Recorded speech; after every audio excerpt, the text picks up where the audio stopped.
നമസ്കാരം, എല്ലാവർക്കും സുഖമാണെന്ന് വിശ്വസിക്കുന്നു. അതുപോലെ ഞാനും ഇന്ന് വളരെ ഹാപ്പിയാണ്. അപ്പോൾ എൻ്റെ പേരിൽ ഒരു കൊറിയർ ഇവിടുത്തെ കാനഡ പോസ്റ്റിൽ വന്നിട്ടുണ്ട്. സോ അത് കളക്ട് ചെയ്യാനാണ് ഞാൻ പോകുന്നത്. ഇന്നിപ്പോൾ ഇവിടെ നല്ലൊരു വെതറാണ്. 10 ഡിഗ്രി സെൽഷ്യസ് ആണ് ഇവിടുത്തെ ക്ലൈമറ്റ്. അതേപോലെ എന്താ പറയുക, ഞാൻ കുറേ കാത്തിരുന്ന ഒരു സാധനമാണ് ആ ഒരു കൊറിയറിൽ വന്നിരിക്കുന്നത്. അതെന്താണെന്ന് അവിടെ എത്തി കളക്ട് ചെയ്തിട്ട് ഞാനത് കാണിക്കാം. എൻ്റെ കാറ് ഞാൻ ഇവിടെ ഓണാക്കിയിട്ടിട്ടുണ്ട്, ഒന്ന് ഹീറ്റ് ആവാൻ വേണ്ടി. സോ ഇവിടെ നിന്ന് ഞാൻ പറഞ്ഞ പോലെ നല്ല വെതറാണ്. എന്താ പറയുക, നമുക്കൊരു ജാക്കറ്റിൻ്റെ ആവശ്യമൊന്നുമില്ല. മരങ്ങളിലൊക്കെ ലീവ്സ് ഒരു മെയ് ഒക്കെ ആകുമ്പോൾ വന്നു തുടങ്ങും. ഇപ്പോൾ ഒരു സ്പ്രിങ് സ്റ്റാർട്ട് ചെയ്തിട്ടുണ്ട് ഇപ്പോൾ. പക്ഷേ ഈ ക്രിസ്മസ് ട്രീയിലെ ലീവ്സ് മാത്രം പോവില്ല, ഈവൻ വിൻ്റർ ആയാൽ പോലും.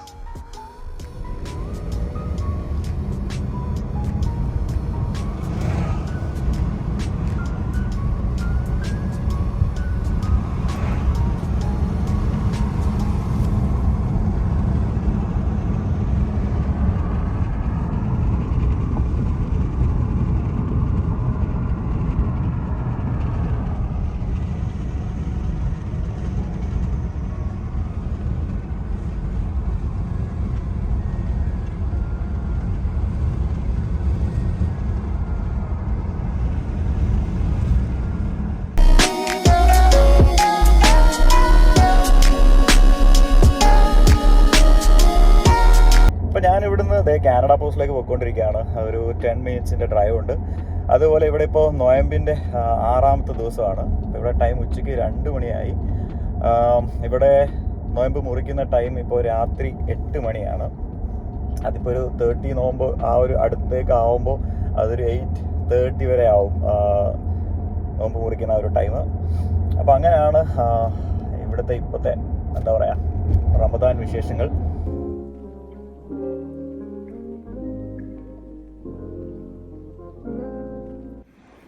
ഈ ഒരു ഡൗൺ ടൗൺ ലൊക്കേഷനിൽ പാർക്കിംഗ് വളരെ ബുദ്ധിമുട്ടാണ്. സോ ഞാനിവിടെ പാർക്ക് ചെയ്തിട്ടിട്ടുണ്ട്. എന്നിട്ട് ആ ഒരു സ്ട്രീറ്റിലാണ് കാനഡ പോസ്റ്റ്. അപ്പോൾ അങ്ങോട്ടേക്ക് പോവാം. The destination is on your left. 1680 Bedford Row. Arrived. ഈ കാനഡ പോസ്റ്റിൽ എത്തിയിട്ടുണ്ട്. ഇതാണ് ഡെസ്റ്റിനേഷൻ, കാനഡ പോസ്റ്റ്. ഇവിടെ ഒന്നും ആരുമില്ല. സംഭവം നമ്മുടെ പോസ്റ്റ് ഓഫീസാണ്. അതേ കാനഡയുടെ ഫ്ലാഗ് ഇവിടെ ഉണ്ട്. വളരെ അങ്ങനെ ആളുകളൊന്നും ഇവിടെ തിരക്കോ ഒന്നുമില്ല. ഇവിടെ കുറേ നമ്മുടെ പോസ്റ്റ് അയക്കുന്ന കവേഴ്സും അങ്ങനത്തെ കാര്യങ്ങളൊക്കെ ഇവിടെ വെച്ചിട്ടുണ്ട്. ഗിഫ്റ്റ് കാർഡ് ഇവിടെ ഉണ്ട്. കാനഡ പോസ്റ്റിൻ്റെ ഒരു ചെറിയ ഒരു ബാഗ് പോലത്തെ സംഭവം ഇവിടെ ഉണ്ട്. അതുപോലെ ഇതൊക്കെ നമുക്ക് ഷിപ്പ് ചെയ്യാൻ പറ്റുന്ന മെയിലറാണ്. പല സൈസിലുള്ള മെയിലറുണ്ട്. അതിൻ്റെ റേറ്റൊക്കെ ഇവിടെ കാണിക്കുന്നുണ്ട്. പിന്നെ നമുക്ക് പാഴ്സലൊക്കെ അയക്കണമെങ്കിൽ ബോക്സ് ഇവിടെ ഉണ്ട്. സോ ഞാൻ കൊറിയർ കളക്ട് ചെയ്തു. സംഭവം എൻ്റെ കയ്യിൽ കിട്ടിയിട്ടുണ്ട്. എന്തായാലും നമുക്ക് കാറിൽ പോയിട്ട് അതെന്താ സംഭവം എന്ന് നോക്കാം.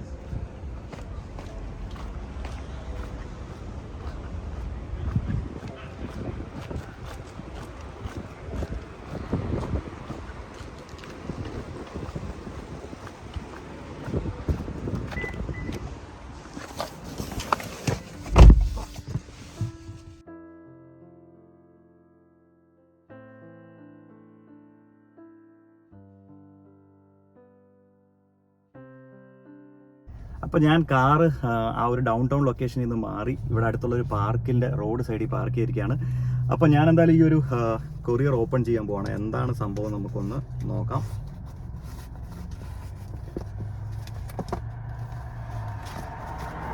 സംഭവം എൻ്റെ പാസ്പോർട്ടാണ് ഇന്ത്യൻ പാസ്പോർട്ട് തന്നെയാണ്.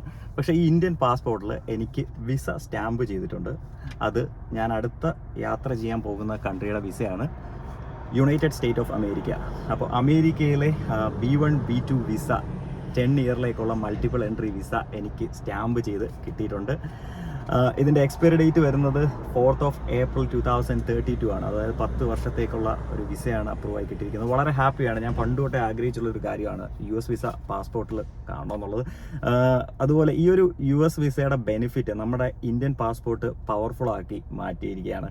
സോ എനിക്ക് ഈ ഒരു US വിസ ഹോൾഡ് ചെയ്യുന്നതുകൊണ്ട് UAE, Qatar, Oman, Philippines, Singapore, Turkey, പിന്നെ കുറേ നോർത്ത് അമേരിക്കൻ കൺട്രീസ്, ഓൾമോസ്റ്റ് ഒരു 42 കൺട്രീസ്, മലേഷ്യ, ഫിലിപ്പീൻസ്, അങ്ങനെ കുറേ കൺട്രീസിലേക്ക് വിസ ഓൺ അറൈവൽ കിട്ടും. അത് വളരെ ഒരു ബെനിഫിറ്റ് ആയിട്ടുള്ള ഒരു കാര്യമാണ് വിസ ഓൺ അറൈവൽ കിട്ടുക എന്ന് പറഞ്ഞു കഴിഞ്ഞാൽ. അപ്പോൾ അത് എന്താ പറയുക, വളരെ നമ്മുടെ ഒരു പാസ്പോർട്ടിൻ്റെ സ്ട്രെങ്ത് കൂട്ടുകയും നാളെ ഫ്യൂച്ചർ വേറൊരു കൺട്രിയിലേക്കൊക്കെ ടൂറിസ്റ്റ് വിസയ്ക്ക് അപ്ലൈ ചെയ്യുമ്പോൾ ഈ ഒരു പാസ്പോർട്ടിൽ US വിസ കിടക്കുന്നത് വളരെ ബെനിഫിറ്റാണ്. നമുക്ക് US വിസ അതുപോലൊരു പവർഫുൾ വിസ കിട്ടി ഇപ്പോൾ വേറൊരു കൺട്രിയിൽ വിസ കിട്ടുന്നതിൻ്റെ ചാൻസ് വളരെ കൂടുകയും ചെയ്യും. അപ്പോൾ ഞാൻ വളരെ ഹാപ്പിയാണ്.